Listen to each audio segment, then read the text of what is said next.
Teenagers si Gary at Karen nang sila ay magkakilala. Sumali kami sa isang parang youth group. Antioch community yung tawag doon. And then doon talaga kami nagkakilala. And eventually, doon ko siya niligawan. Nung nakilala ko siya, tapos nagsusulatan kami, doon po talaga ako naka-experience ng yung parang nililigawan, sinusuyo, ganon. It was a very good feeling. So, naging kami po, very short lang yung parang courtship. Masaya at puno ng kilig ang relasyon ni Gary at Karen. Pero tila magkasalungat ang kanilang tingin sa kanilang relasyon. When it comes to relationship kasi sa kung paano mag-handle, wala naman sa akin nagtuturo. Wala sa akin nagsasabi na this is how you do it, na matanda. I mean, yung typical na kasama mo is yung barkada mo, na parang ang babae sa inyo nun ay parang trophy, parang ganun lang. Pina-show off lang, parang ganun. Na anytime na kung mawala kayo, edi wala. Mag-split kayo, edi mag-split kayo. Wala pa sa akin yung niisip ko na ito na yung this is my forever, ganun-ganun. Subalit sa hindi inaasahang pangyayari. Bakit? Parang nahihilo po ko na duduwal. Ang sakit, ang sama na. Gusto mo samahan kita? Pa-check up? Ano ba yung totoong hindi mong nararamdaman? Buntis po kasi ako, ma. Eh,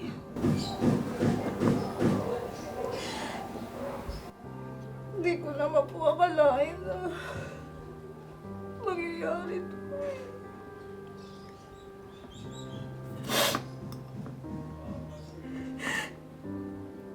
Hindi ko alam gagawin ko, ma. sabihin mo yan sa tatay mo. Yun na nga po, natatakot. Huwag kang matakot, anak. Mahal na mahal ka namin.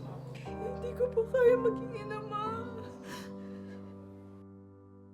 Very regular yung cycle ko po, ganun. So, nung nalaman ko na parang hindi ako dinadatnan, ganun. So, tsaka siguro merong nararamdaman ng nanay yon. So, I had my self-check po. Tapos, ayun na. Nabigla ako na, this is it.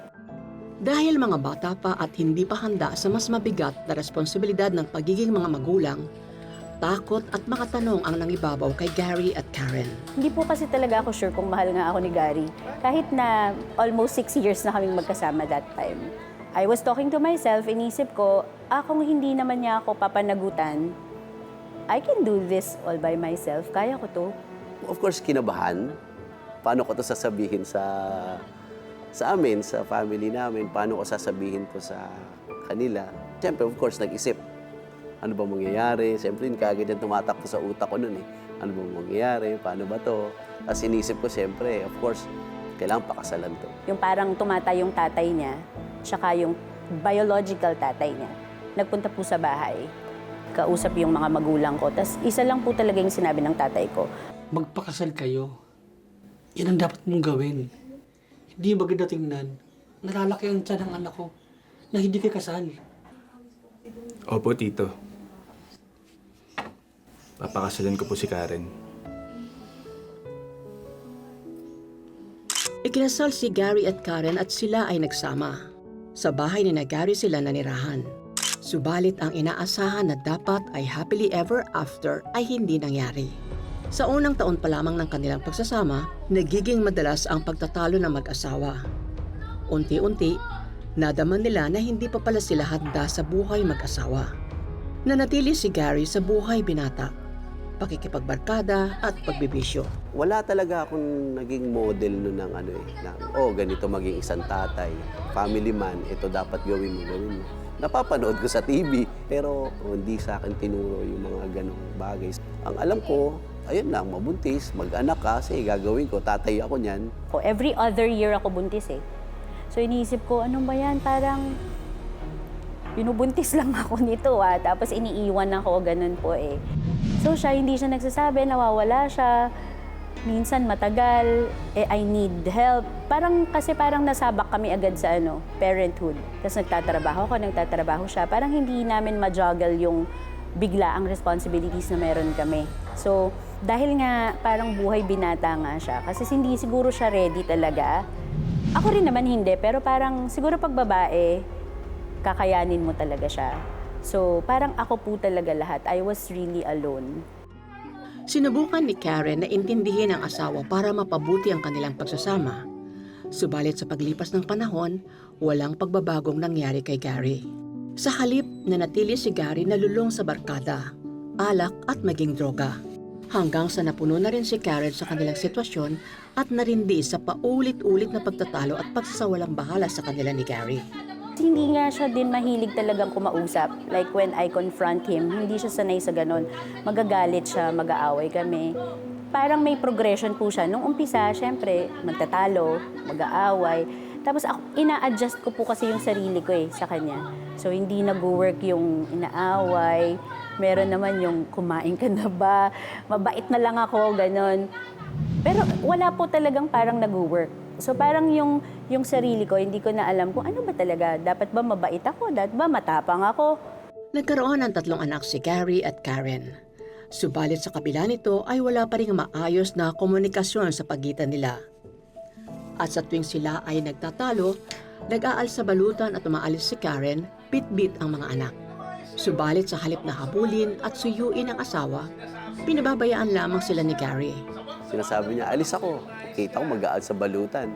Alam ko naman, doon lang siya pupunta sa kanila kasi malapit lang yung bahay nila sa amin. As in, tagang isang community, isang barangay, nandun lang kami. So alam ko, doon lang siya pupunta. And wala, okay lang sa akin. Alam ko naman kasi confident ako na babalik ka rin or mag-aayos din tayo. Unti-unti, nadama ni Karen na tila hindi na umusad ang kanilang relasyong mag-asawa. Walang pagmamahal, walang pag-aaruga, walang pag-unawa. Lagi ko nga tinatanong sa kanya, mahal mo ba talaga ako? Nakakatawa nga yung question na yan kasi yan yung tanong ni Karen sa akin na hindi ko masagot.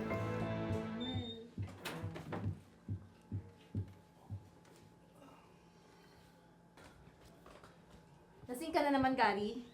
Tigil mo na yan. Gary, may mga anak ka na, oh. Gawin mo naman kaming una sa buhay mo. Hindi puro barkada ka lang. Wala kang pakialam, ha? Ayaw mo nga lang ako. Pagod ako. Ha? Ito na nga lang yung nagbibigay ng saya sa akin, Papakialaman mo pa. Mahal mo ba talaga ako, ha? Ba't ganyan trato mo sa akin? Ha? Bakit mo pa ako pinakasalan? Wala Buntis ka na Ano magagawa ko? Feeling ko, he was just there sa marriage. Kasi andun na. Wala nang choice. Parang feeling niya trap din siya. And in the same way, feeling ko trap na rin ako. Hindi ko rin alam Basta sinabi ko, kasama kita, ikaw yung pinili ko, mahal na kita. Naulit ng maraming beses ang pag-alis ni Karen at mga anak sa poder ni Gary. Hanggang sa... Nung nag-move out po kami to my parents' house, tas hindi niya kami pinupuntahan, dun ko na po na-realize na talagang it will just be me and the kids. Saan kaya hakantong ang kanilang pagsasama? Magbabago pa kaya si Gary? May mga moments pa po na habang hiwalay kami, tinatawagan ko, nagmamakaawa ako. Sunduin mo na kami, ganun. Tapos ayaw niya talaga, birthday ng mga bata. Parang ayaw niya po talaga. Para matustusan ang mga pangangailangan ng mga lumalaking anak, pumasok sa call center si Karen. Dito siya muling nakadama ng kasiyahan at nanumbalik ang kanyang kumpiyansa sa sarili. Hindi na talaga ako humihingi sa kanya, hindi ko na siya tinatawagan. Doon, parang na-realize niya na parang okay siya na wala ako. Parang natatakot naman siya na mawala kami completely. Nung habang nagtatrabaho po ako sa call center, nakipag-ayos po siya sa akin. Siyempre ako, hindi naman po ako nagpapakipot sa mga ganon. Okay po ako agad. Kasi para sa akin, ayusin talaga po dapat yung family. Nagkaayos at muling nagsama sina Gary at Karen kasama ang kanilang mga anak. Sa pagnanais na magsimulang muli, bumukod sila sa kanilang mga kamag-anak at nanirahan ng kanilang sarili. Subalit, Lalo pala mas mahirap po pala. Para po talaga siyang pang-apat na anak. Magtatawag siya ng mga friends, iinuman sila sa bahay. Ako magliligpit nun. Kasi wala po akong lalong support system. Yung kapag nandun po kasi kami sa bahay nila, nandun yung tita niya who would help me. Tapos pag sa bahay namin, yung parents ko, mga kapatid ko andun. Doon pong kami lang. Talagang kami lang. Ako lang po talaga. Di seryoso. Sin wala akong planong magbago pa. As a person, ganun ako na planado ang buhay ko para sa sarili ko. Na parang ayokong baguhin Gusto ko kung ano yung nasa isip ko, ano yung naplano ko, ganun lang. Kung ano yung kasanayan ko, yun lang ang gagawin ko everyday. sa gitna nito, nagpatuloy si Karen sa pagtatrabaho sa call center.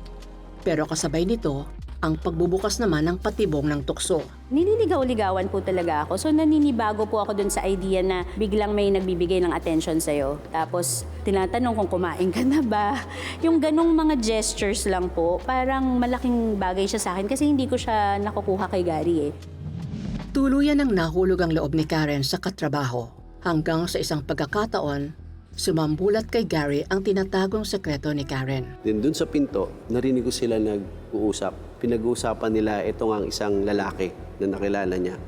Nandun ako, narinig ko lahat. Ang narinig ko pa nga dun is, nagtanong yung friend niya na, anong gagawin mo pag nalaman? Tapos sumagot na lang siya na, hindi ko alam. Parang may nararamdaman ako nun, something is wrong. Kaya kinato ko na, kinakot ko yung pinto. May lalaki ka! Gary, magpapaliwanag Hindi, ako. Karen. Rinig ko yung lahat ng sinabi mo. Gary, ayaw mo ako magpaliwanag. Karen, Ayaw mo kasinggero ko, oo, sige. Pero hindi ako nang bababae. Salita ako ng salita ng ganun, tapos siya hindi nagsasalita. Eh parang habang di siya nagsasalita, parang sa akin, nako, guilty. Kinaumagahan, nag-usap kami, doon ko siya kinonfront. Ano nangyari? Ganun. Tapos, tinanong ko na sa kanya yung pinakamasakit na tanong na sa isang lalaking asawa doon sa asawa niyang babae na tanong, is tinanong ko siya, may nangyari ba? Tapos umamin. Yung sinabi niya yun talaga. Doon ka talaga, yung parang puso mo, alam mo yung bopis. Parang tinadtad yung puso mo. Sa galit ni Gary kay Karen, umalis siya at iniwan ang kanyang mag-ina. Batid naman ni Karen na mali ang kanyang nagawa kung kaya't agad ding winakasan ang maling relasyon sa katrabaho. Subalit, tuluyan ng sinira ng kasalanan ang pagsasama ng dalawa. Yun ang hindi ko makakalimutan dun sa tatay niya na pinatawag ako, nag-usap kami sa taas. Tapos, nag-sorry sa akin, sinabi talaga niya, sorry, hindi ko alam nangyari. Alam ko nasasaktan ka. At dun lang, for the first time, tung ko siya niyakap. Talagang iyak ako ng iyak dun sa tatay niyang ganun. Pero, nandun pa rin ako sa point na alam ko na I don't want to lose her. I don't want to lose this family because of that. Sinubukan ni Gary na suyuin si Karen at ayusin ang kanilang relasyon. Kalaunan ay muli silang nagsama. So, syempre po, pumayag ulit ako, diba? Kaya lang, mas malala pa kasi para siyang dalawang tao. Kapag hindi siya lasing, mabait siya sa akin na ano bang gusto mong gawin, gano'n. Anong gusto mong kainin, ganyan. Bibigyan pa po ako ng flowers, gano'n. Pero pag lasing po siya, ang dami talaga niyang, doon niya nasasabi talaga lahat, yung tunay niyang nafe-feel. Like, niloko mo ko, yung mga gano'n. Tapos, mga hurtful na mga words po talaga. Subalit sa halip na mapabuti ang kanilang pagsasama, araw-araw ay nagmumulto kay Gary ang kasalanang nagawa ni Karen. Lalong tumitindi ang kanilang pagtatalo.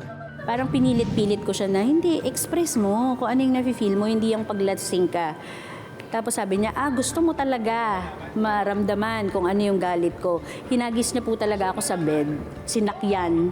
Tapos hindi ko alam kung sinusuntok ba niya ako or what, pero nag-end up po siya sa sinasakal niya ako. Parang nagdilim na yung paningin ko. Akala ko mamamatay na ako. Pwede pala niya na talaga akong patayin kung lasing siya. Hindi pa nga po siya lasing nun. Ito na ba ang mitya ng tuluyang paghihiwalay ni Karen at Gary? Ano ang mangyayari sa kanilang pamilya? Naging madalas ang paglalasing ni Gary para makalimutan ang sakit na nararamdaman dala ng panloloko sa kanya ni Karen. Dahil hindi mahilig maghayag ng kanyang nararamdaman, kinimkim ni Gary ang matagal ng galit. Subalit dumating na lamang ang pagkakataon na parang isang bulkang sumabog sa galit si Gary. Parang pinilit-pilit ko siya na, hindi, express mo kung ano yung nafe-feel mo, hindi yung paglasing ka. Tapos sabi niya, gusto mo talaga maramdaman kung ano yung galit ko. Hinagis niya po talaga ako sa bed, sinakyan.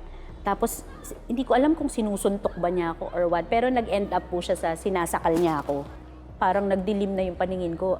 Akala ko mamamatay na ako. Pwede pala niya na talaga akong patayin kung lasing siya. Hindi pa nga po siya lasing nun. Sa takot sa maaaring gawin sa kanya ni Gary, muling iniwan ni Karen ang asawa, dala ang mga anak. Nag-move out po talaga kami ng mga anak ko. Ulit, umuwi po kami sa parents ko. Tapos, kinausap niya po yung tatay ko. And my tatay said, kung hindi mo siya mapatawad, ibalik mo na lang talaga sa akin.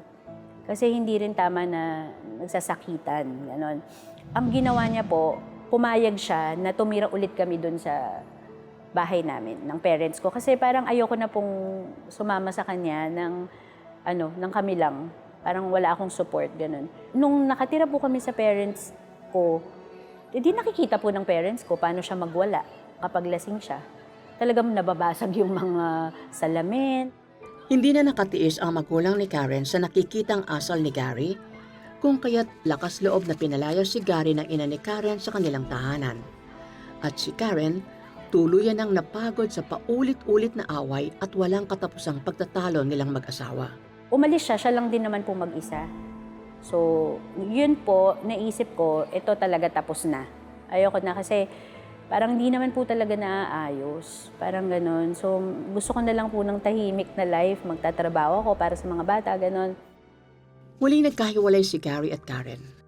Nagpatuloy si Karen sa pagtatrabaho bilang call center agent at si Gary naman ay isang government employee. Nanirahan si Karen sa lugar malapit sa kanyang pinagtatrabahuhan at iniwan ang 3 anak sa pangangalaga ni Gary. Tuluyan ang nagkanya-kanya ng buhay sina Karen at Gary at nagkaroon ng kani-kanilang mga karelasyon. Siyempre, yung mga barkada ko, i-date mo to.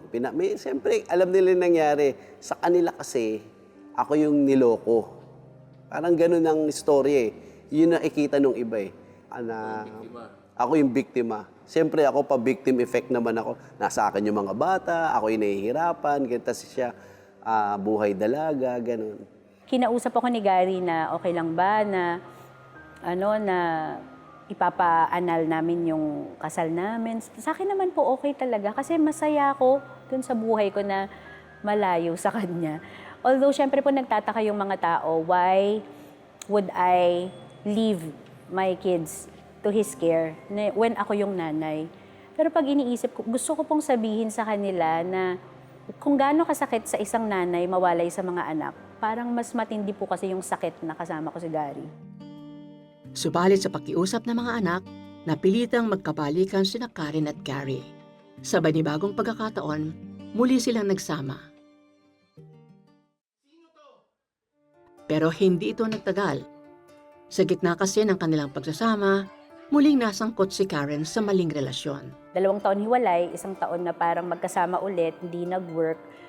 Kasi po parang ganun na naman. Ako po na nagkakaroon ng relationship sa work, ganun. Nandun na kami sa time na sa akin, point of view ko is wala na to. Parang napagod na ako yung babalikan kita tapos lolokohin mo ako. Parang ganun ang dating. Tapos talaga napagod na ako. Sabi ko sa sarili ko, wala na to. Tapos na.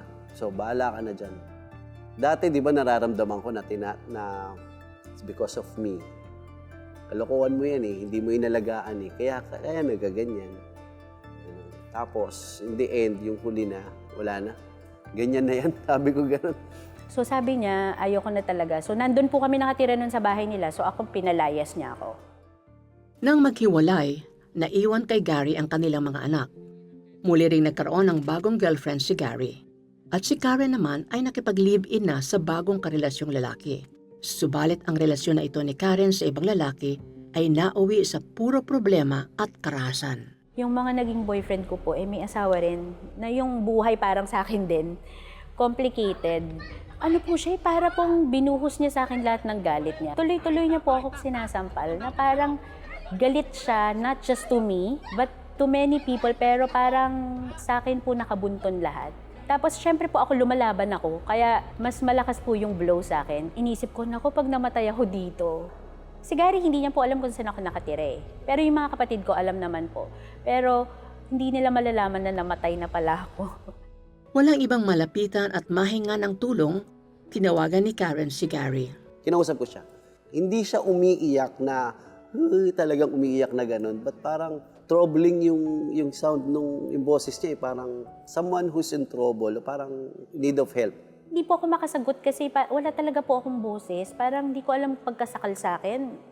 May something po ba sa vocal cords ko? Hindi ko po alam. Tapos sabi niya, hanggang tinatanong niya lang po ako, nag-oo na lang ako. Dumating siya sa bahay. Kasi that time parang ang tagal namin hindi nakita ni Karen nun eh.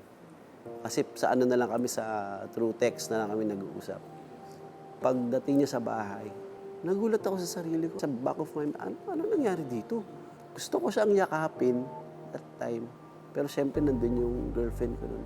Pero hinayaan ko na lang siya. Sige, tignan mo yung mga bata. Matapos ang nangyaring insidente kay Karen, nanirahan siya sa kanyang kapatid.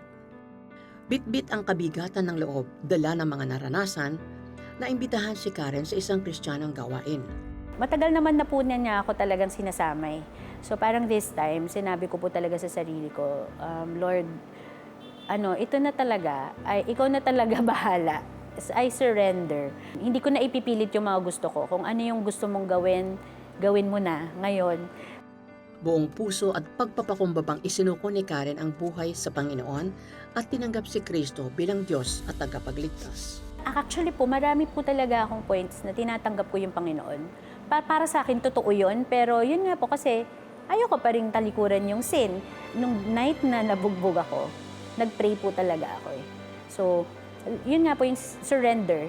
Lord, I fully surrender talaga na ikaw na talaga yung mag-drive ng buhay ko. Wherever you want me to go, I will go. Sa pagdalo ni Karen sa isang Kristiyanong simbahan, unti-unti ay binago siya ng Panginoon. Dito niya nadama ang walang hanggang pag-ibig at grasya ng Panginoon na sa kabila ng karubihan at dilim ng nakaraan, may pag-asang pagbabago sa piling ni Kristo. Ang dami ko po talagang natutunan. Na-realize ko na po that God really loves me. And if He loves me, He also loves Gary. Napalitan ng pag-asa at ligaya ang kapighatian at lungkot sa puso ni Karen. Kami kasi ni Karen, magkaaway kami niyan kahit saan. Kahit ano, pinag-aawayan namin yan.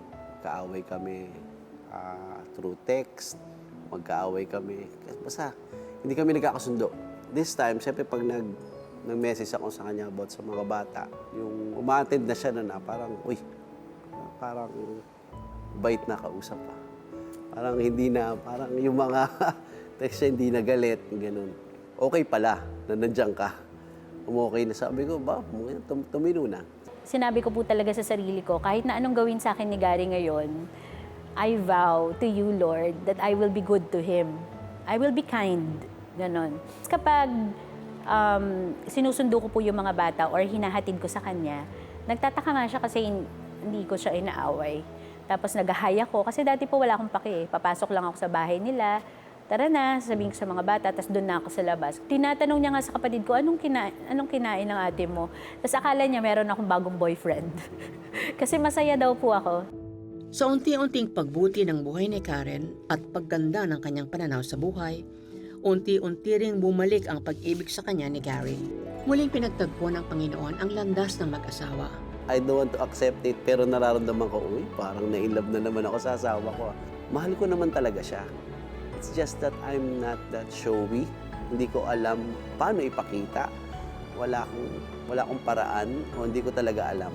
Niyaya ko siya on a date. And then after nun, dun nga, na-realize ko sa akin, on my point of view na parang, sige, let's give it a final push, one time, ganun. Actually, umiyak po ako kasi mabait siya sa akin. And hindi ko po talaga ini-expect na ganun. First time na parang date na totoo. Sa muling pagsibol ng pagtitinginan ni Karen at Gary, Hiniwalayan ni Gary ang kanyang girlfriend. Itinoon ang buong lakas at oras sa muling pagpapasigla ng kanilang pagmamahalan ni Karen. Muling sumibol ang pagtitinginan at pagmamahalan sa mag-asawa. Hanggang sa isang matinding pagsubok ang kinaharap ni Gary. Matinding trangkaso yung inabot niya. Hindi po talaga siya makabangon. Minabuti ko pong doon, sige ako na lang. Tapos syempre, dahil ako lang po naman nang nandun, inaalagaan ko rin siya. Pinapagluto ko, siguro nanibago din po siya. Tapos ako naman, kinakausap lang po talaga ako ni Lord na be kind to Him, ganon. Tapos yung mga bata po talaga, nakikita po namin na masaya sila. Kasi nakikita nila kami na hindi nag-aaway. Sa grasya ng Panginoon, muling nagkabalikan sina Gary at Karen bilang mag-asawa. Nagsama silang muli sa isang bubong.